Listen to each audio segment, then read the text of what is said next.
స్థానాల్లో ఎందుకు మేము దగ్గరికి రాలేకపోయాం? 13 కదా పోటీ జరిగింది, 13 స్థానాలు అని ఎందుకు అనుకో అట్లాగే లెక్కేరు కదా. ఇప్పుడు మనం పోటీ చేసినటువంటి చోట్ల ఇదేది 100 ఏళ్ల చరిత్ర కోసం జరిగినటువంటి ఎన్నికలు కాదు, లేకపోతే అంత పెద్ద సీరియస్ ఎలక్షన్ కాదు. దీనికి అసలు ఎవడన్నా ప్రచారం చేశాడా? రాహుల్ గాంధీ గాని మోడీ గాని ఎవరన్నా సీరియస్ గా తీసుకున్నది ఉందా? ఇదేంటంటే లోకల్ పరిస్థితి బట్టి చాలా చోట్ల సార్. అంటే ఇప్పుడు ఉత్తరాది గురించి మాట్లాడుతున్నాం, ఇప్పుడు దక్షిణాదిలో అప్పుడు ఆ మధ్యన మనకి దుబ్బాక ఎన్నికలు జరిగిన ఇలా జరిగిన బీజేపీ సీట్లు సాధించుకుంటే బీజేపీ పుంజుకుంది, బీజేపీకి తిరగలేదని అనుకున్నాం కదా. అవి కూడా ఉప ఎన్నికలే కదా. కానీ ఈ ఉప ఎన్నికలు పైగా ఉత్తరాది మొన్నటి వరకు బీజేపీకి సపోర్ట్ గా ఉన్న రాష్ట్రాలు, దాన్ని అలా ఎలా చూడాలి మరి? అది ప్రతిష్టాత్మకంగా జరగడం ఒక ఎత్తు ఉండాలా, రెండోది ఎలక్షన్స్ ముందు జరగాలి.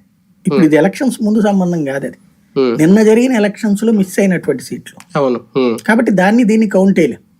ఇప్పుడు ఒక దుబ్బాక ఎందుకు అనుకున్నాం అంటే అసలు అక్కడ కంప్లీట్ గా జీరో, ఏది దాన్ని ఏమంటారు, డిపాజిట్ రానటువంటి ఏరియా. అది డిపాజిట్ రాని చోట ఏకంగా గెలిచేసింది.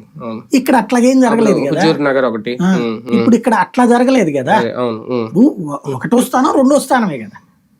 శాంతం డిపాజిట్లు కోల్పోతే వీటిలో మీరు అన్నట్టు కరెక్ట్ అవుతుంది.